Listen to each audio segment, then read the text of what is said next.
Alexia, est-ce que tu peux te présenter? Oui, donc moi je m'appelle Alexia, j'ai 39 ans, je suis maman de 3 filles de 16 ans, 11 ans et 2 ans et demi. Actuellement, je suis en arrêt suite à un accident de travail. Voilà, je prends soin de mon dos cette année. Et sinon, je travaille dans le domaine du bien-être. Donc, je suis esthéticienne et je me suis formée à plusieurs méthodes de médecine douce. J'ai mon activité à mon compte et j'ai aussi une activité en tant que salariée.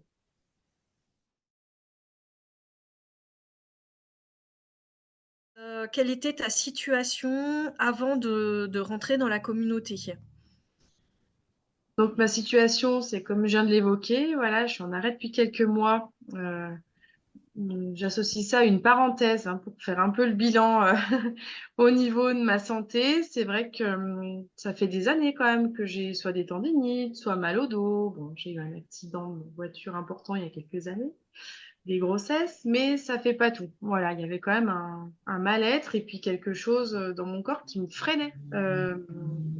C'est pas en adéquation avec l'élan que j'ai en fait d'avancer, la motivation et l'énergie. J'avais toujours ce côté réprimé, manque d'énergie, parfois même un peu triste. Et j'avais envie d'en sortir. Et quand j'ai rencontré les publications de Catherine, et ben tout de suite ça m'a fait tilt. Tout de suite, je me suis dit voilà, j'ai senti tout de suite que je pouvais avoir de l'aide et je me suis pas trompée. Est-ce que tu avais un besoin spécifique, plus spécifique?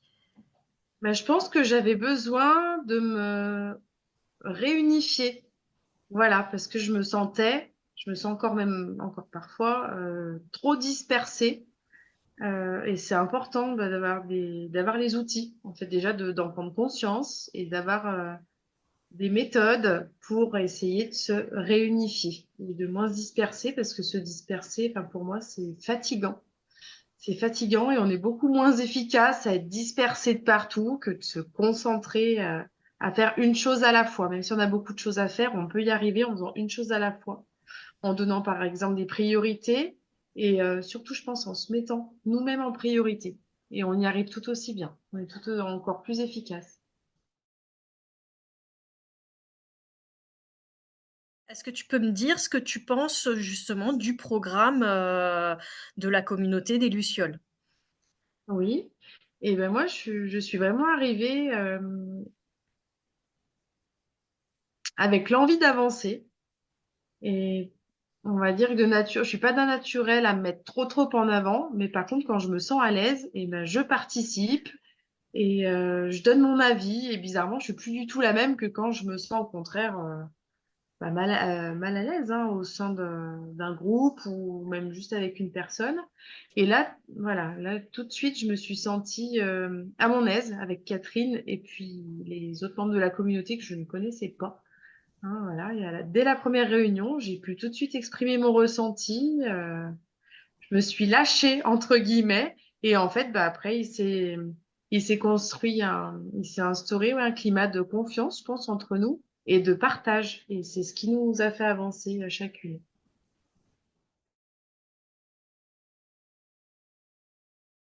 Est-ce que il y a des moments ou des événements qui t'ont marqué dans un ou plusieurs ateliers?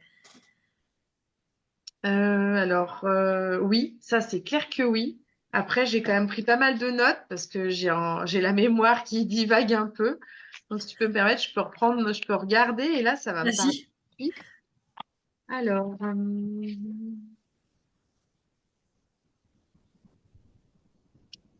Alors, surtout quand on a évoqué le burn-out, parce que tu vois, j'ai mis que je ressemblais à telle ou telle personne, et ça, je me rappelle, ça m'avait quand même pris, ça m'avait vraiment, je m'étais vraiment reconnue, j'ai du mal à faire des choix, incomprise.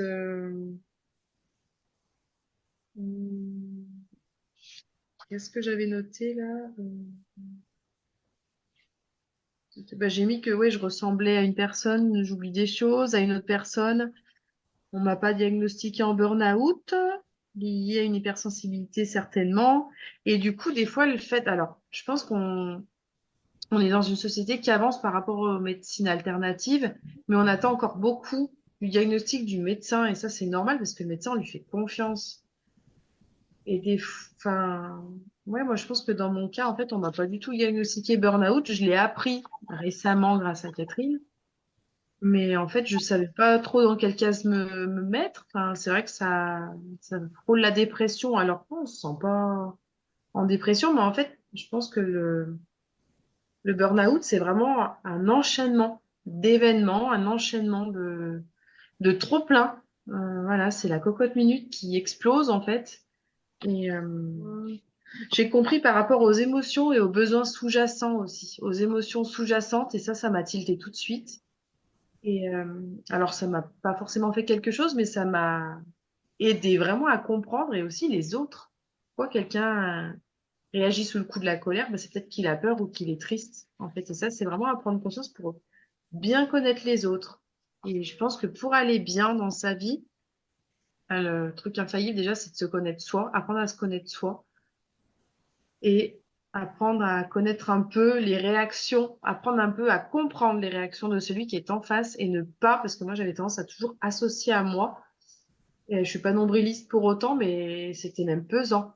Tout le temps associer la réaction d'autrui à moi, qu'est-ce que j'ai fait ou pas fait, et en fait pas du tout, pas du tout. Ça maintenant, j'essaye de m'en détacher au maximum parce que ça fait plus de mal qu'autre chose.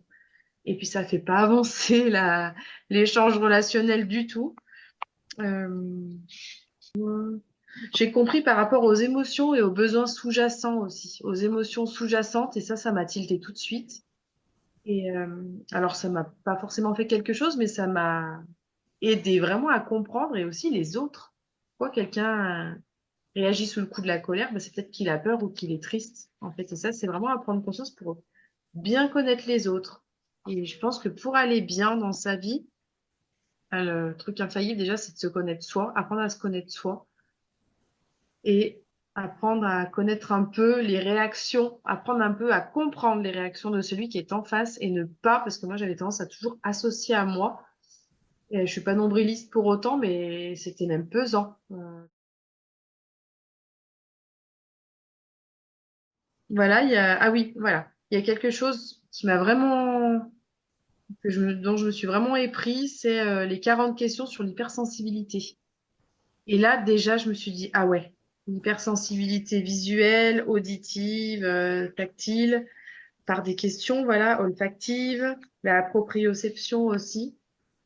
Et là, en fait, ça a permis, je me rappelle, on était en sous-groupe, et là, on a vraiment échangé avec les filles, et ça m'a vraiment permis de voir dans quel groupe j'appartenais. Je suis pas hypersensible de partout quand même, mais ça m'a vraiment permis voilà, de cibler les catégories dans lesquelles je suis plus sensible, plus réactive même.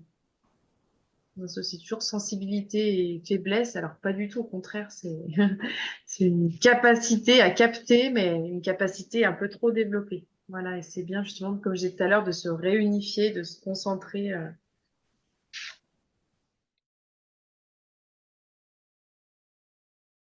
Et tes impressions, tes ressentis, toi, sur bah, ta situation maintenant actuelle, puisque ça fait déjà quelques mois que tu es dans le programme. Oui. Alors, j'ai encore du chemin à parcourir. J'ai plus d'outils en main pour y faire face. Et surtout, bah, moi, je trouve qu'appartenir à la communauté des Lucioles, hein, c'est vraiment que de l'échange et ça fait du bien. En fait, moi, j'attends vraiment nos rendez-vous avec impatience parce que d'ailleurs, je crois que j'en ai encore pas manqué une. Je me débrouille toujours pour être présente parce que ça fait vraiment du bien d'échanger, d'être comprise et d'avancer aussi. C'est pas, voilà, c'est pas une communauté qui va être, comment dire, c'est pas le bureau des pleurs, hein, bien loin de là. Voilà, on avance, on est objective. Et en fait, ça fait du bien de trouver des personnes, à qui on ressemble, de près ou de loin, parce qu'on c'est pas parce qu'on est hypersensible qu'on se ressemble sur tous les points, bien loin de là, hein.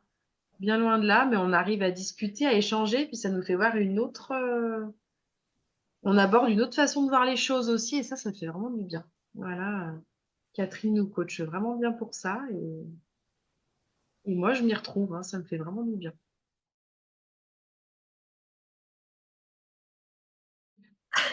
Est-ce que tu as déjà observé des changements chez toi?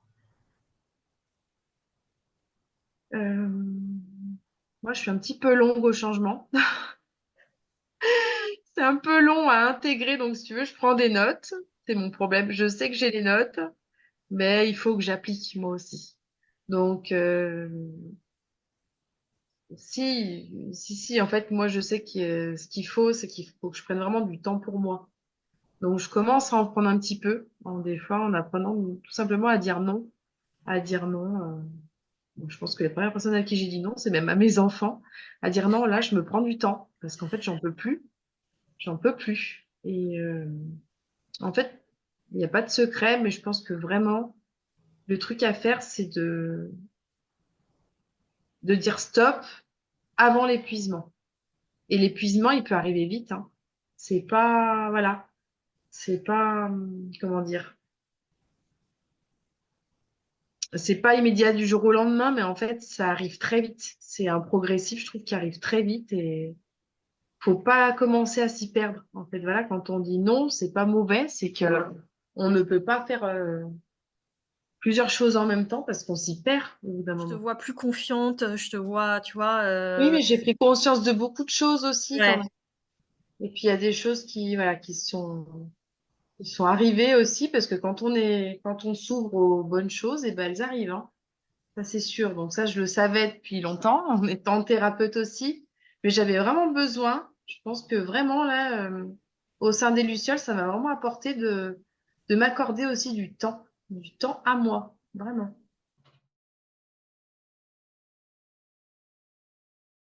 Comment tu vois la suite pour toi? La suite, eh ben, je vais continuer sur la même lancée. Voilà, je vais continuer sur la même lancée à me prendre du temps. Alors, prendre du temps pour soi, c'est pas prendre du temps pour prendre du temps, hein. C'est prendre un vrai moment pour dire qu'est-ce que je veux, qu'est-ce que je veux pas. En fait, faire des points réguliers, des petits reboots réguliers pour pas arriver à la cocotte minute qui explose et là, devoir tout remettre à plat. Non, non. On avance et la vie, c'est ça, en fait, c'est avancer, reculer d'un pas, avancer de deux pas. Bon, bah voilà. Reculer de trois pas et réavancer de 10 pas et c'est ça tout le temps. Mais c'est perpétuel, c'est tout le temps. Rien n'est jamais acquis dans la vie. Donc, c'est ça, il faut toujours. On a toujours des tremplins. C'est pas, voilà, prendre les freins pour des tremplins. Je pense que c'est le conseil que je peux donner aux personnes qui se sentent emprisonnées ou bloquées. Et voilà. Et finalement, qu'est-ce que tu aurais envie de dire à une femme qui hésite à rentrer dans la communauté? Bah déjà qu'elle se pose les bonnes questions. Quel est son projet? Quel est son objectif? Qu'elle se fasse un objectif, parce que ça, c'est important. Une fois qu'elle aura fait son objectif, elle aura clarifié ses besoins, clarifié ses attentes, et elle saura pourquoi elle veut intégrer la communauté. Parce que intégrer une communauté, oui, au début, on peut se dire oui, on connaît pas les gens, aller parler à des gens qu'on connaît pas. C'est peut-être, enfin, moi, personnellement, c'est peut-être plus ça qui me bloque au début. Mais après, quand on sait pourquoi on le fait, eh ben, on y va. Ça convient, ça convient pas.